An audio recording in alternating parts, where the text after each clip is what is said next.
নামাজের চেয়েও, রোজার চেয়েও, দান খয়রাতের চেয়েও একটা বড় ইবাদত আছে। এটা কি আমি কি তোমাদের বলবো না?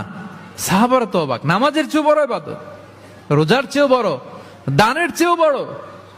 ক্বালু বালা ইয়া রাসূলুল্লাহ। সাহাবারা বললেন অবশ্যই হে নবী, হ্যাঁ আপনি বলেন সেটা কি? বিষ্ণু সাল্লাল্লাহু আলাইহি ওয়াসাল্লাম বললেন ইসলাহু যাতিল বাইন, বিবাদমান দুই গ্রুপকে মাঝখান দিয়ে যে মিলিয়ে দেয়া। নামাজের চেয়েও বড়, রোজার চেয়েও, সাদাকার চেয়েও বড়, মিলায় দেওয়া। আমরা মনে করি সেজদা দিতে দিতে কপালে দাগ ফেলে দিছি, এটাই তো বড় ইবাদত। এটা তো নিঃসন্দেহে বড় ইবাদত। আমরা মনে করি হজ করতে করতে শেষ করে ফেলতেছি, এটাই বড় ইবাদত। জিকির করতে করতে আমরা দিনরাত এক করে ফেলতেছি, এগুলো তো নিঃসন্দেহে ইবাদত। কিন্তু দুই ভাই বিবাদমান দুই গ্রুপের মধ্যে আপনি যদি মিলিয়ে দেন, এগুলো নফল রোজা, নফল দান, নফল সালাতের চেয়ে বেশি সওয়াবের কাজ। পড়েন সুবহানাল্লাহ।